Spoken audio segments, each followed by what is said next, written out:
2022 प्रधानमंत्री नरेंद्र मोदी जी के परिश्रम, एकाग्रता, लगन, संघर्षशीलता और उनके आत्मनिर्भर भारत की तरफ बढ़ते हुए कदम को कभी भी भुला नहीं पाएगा ये देश। उन्होंने जो 2022 के समय पर जो उन्होंने कोरोना काल में 5 किलो अनाज 80 करोड़ लोगों को मुफ्त प्रदान करने की जो योजना बनाई थी, उसको उन्होंने 2000 वर्ष के अंत में पुनः 1 वर्ष के लिए और बढ़ा दिया। एक सराहनीय कदम है। अगर हम अमृत महोत्सव की बात करें तो 75 वर्षों में जो पूरे देश में तिरंगामय करने का जो काम किया, वह 15 अगस्त मुझे लगता है कई वर्षों तक ना युवा भूल पाएंगे और ना ही जो लोग हैं वो इस देश को कभी भूल पाएंगे। विश्व ने भी देखा कि किस प्रकार से इस देश ने आगे बढ़ करके अमृत महोत्सव का स्वागत किया और तिरंगा यात्रा निकाल करके अपने गौरवशाली आज़ादी को याद किया, अपने इतिहास को याद किया। यह संयोग की बात ही है कि जो 2022 के दिसंबर में भारत G20 के साथ जो संयुक्त राष्ट्र सुरक्षा परिषद की अध्यक्षता का भी कार्य आज भारत को मिला, यह एक बहुत अभूतपूर्व योगदान है। प्रधानमंत्री नरेंद्र मोदी जी का जो उनका जो व्यक्तित्व है, उसी को देखते हुए विश्व ने उनको इस अध्यक्षता का अवसर दिया। अगर मैं 1 दिसंबर में जो रूस और यूक्रेन से जो युद्ध चल रहा था, उस यूक्रेन और रूस के युद्ध में भी अमेरिका की भी हिम्मत नहीं थी, साहस नहीं था, चीन का भी साहस नहीं था, किसी में साहस नहीं था कि वह रूस से या दखलंदाजी की बात करे।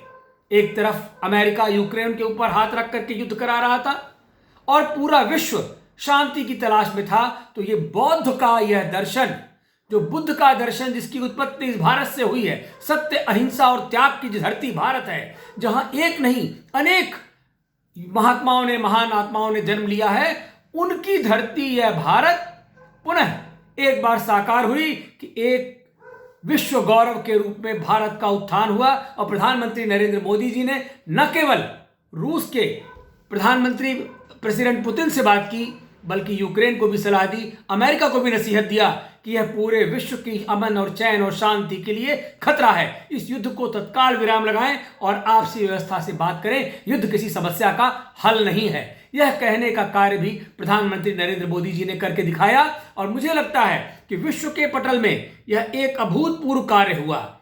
और अगर जो अमेरिका, जो यूरोप कंट्रीज आज बात करते हैं कि उनके पास बहुत सारे जो है वो नेटवर्किंग है, उस नेटवर्किंग में एक बहुत बड़ा कदम उठाते हुए 5G की स्थापना भी प्रधानमंत्री नरेंद्र मोदी जी ने किया और उन्होंने यह साबित किया कि हमारा युवा अब यूरोप में भी अगर टैक्सी चलाएगा तो वह प्रदेश में यहीं बैठे बैठे अपनी गाड़ी को ड्राइव कर सकता है। ऐसा काम पहली बार दुनिया में किसी ने देखा कि 5G व्यवस्था भारत से प्रारंभ हो गई।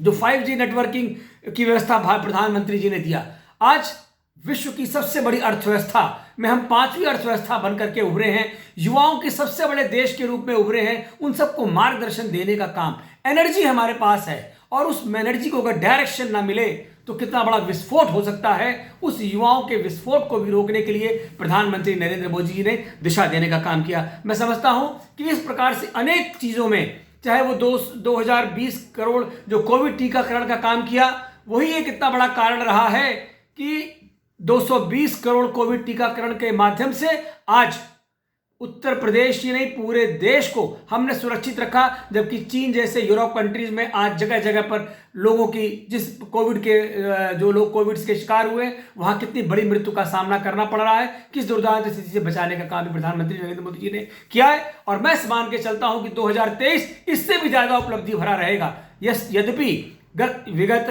31-30 दिसंबर में उनकी माता जी की असामयिक मृत्यु ने जरूर एक हम सब लोगों को झकझोर दिया और सबको लगा, लेकिन प्रधानमंत्री जी जो वीर होते हैं, वह वीर हमेशा एक दिशा देने का काम करते हैं, समाज को एक नया दर्शन देने का काम करते हैं। ऐसी दुख भरी स्थिति में भी प्रधानमंत्री जी ने जो सीख दुनिया को सिखाई, सादगी भरे तरीके से अपने ही माता जी का अपने परिवार के साथ संस्कार करके उन्होंने, और उसी दिन अपना काम जो प्रधानमंत्री का दायित्व है उसका भी प्रबोध का अपना संज्ञान लेते हुए कार्य भी करके एक देश ही नहीं दुनिया को एक नया संदेश दिया कि हम आडंबर रहित कार्य करने वाले और सदैव सदैव चिंतन को मानने वाले सादगी और विचारधारा के लोग हैं। एक बहुत बड़ा कार्य किया, दिखा दिया, पथ सिखा दिया, तमाम जो सीख सिखानी थी। हमें ऐसे प्रधानमंत्री जी को शत नमन करते हैं और 2023 में उनको सुदृढ़ आशीर्वाद देते हैं कि हमारा ये 2023 और उपलब्धि भरा हो। जय हिंद।